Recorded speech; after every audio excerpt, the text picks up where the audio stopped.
The Tunnel, written by the Jolly Mariner. One autumn evening, Derek was waiting at Wellsworth Yard when James arrived with some trucks. As usual, he was in a bit of a foul mood.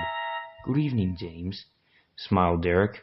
"What's so good about it? These trucks have been a bother all the way here." "Well," said Derek proudly, "the Fat Controller's given me a special job. He wants me to take an important goods train to the other railway. Isn't that exciting?" James was about to retort when a half-forgotten memory struck him. "You'll be going through Henry's Tunnel, won't you?" asked James. Yes," answered Derek. "Why?" James glanced around. After Henry was let out of the tunnel, an engine known as 87546 broke down in Henry's bore. The guard went to get help, but when he came back, 87546 and his train had disappeared. "Disappeared?" asked Derek. "Surely he just went out the other side." "That's what the guard thought," said James, "but no one saw 87546 exit the tunnel. To this day, no one has ever found him or the passengers who were on his train." Derek was stunned. "But how?" he asked. "Engines can't just disappear into thin air." "No one knows," said James. "Some say he went back in time, others say he did leave and no one saw him, and some say it was a hungry monster." He paused. "But between you and me, I think that the tunnel missed Henry's company and now wants to find another engine to take his place. Just try and make sure it isn't you." Derek gulped. Still shivering, he rolled away. Derek was making good time, and soon reached the workstation without any trouble, but he couldn't help but think about James's story. A tunnel can't just come to life," he told himself. It's just not possible. James is just pulling a coupling."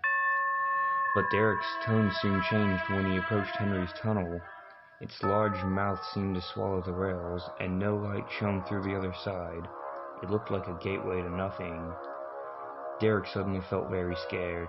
He revved his engine and charged into the tunnel at full speed. The signalman climbed a telegraph pole. The station master paced the platform, and the Fat Controller checked his watch. 15 minutes late," he muttered. Just then, the telephone rang, and the station master hurried away to answer it. He came out looking worried. "But Derek never made it past the workstation," he said. "No one's seen him since or knows where he's gotten to." The Fat Controller was now very concerned. He quickly organized a rescue party, and soon Bear and a group of workmen were heading down the line in search of Derek. Derek had broken down inside Henry's tunnel. He felt dreadfully frightened, and jumped at even the slightest of sounds. Just then, he heard a loud growling sound. It bounced off the tunnel walls and made the rails quaver.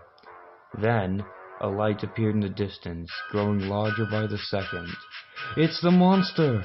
cried Derek, and shut his eyes.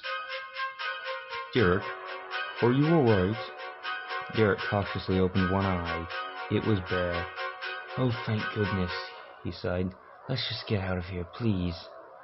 Bear was quickly coupled up, and the two diesels set off for the other railway. Derek was happy to be out of the tunnel, but still felt a bit shaky.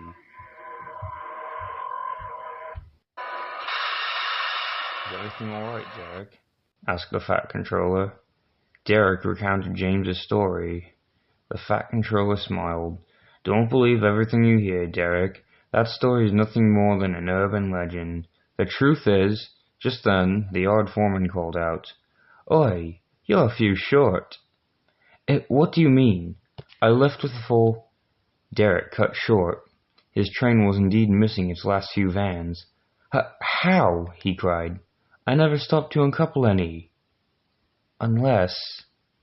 No one said a word.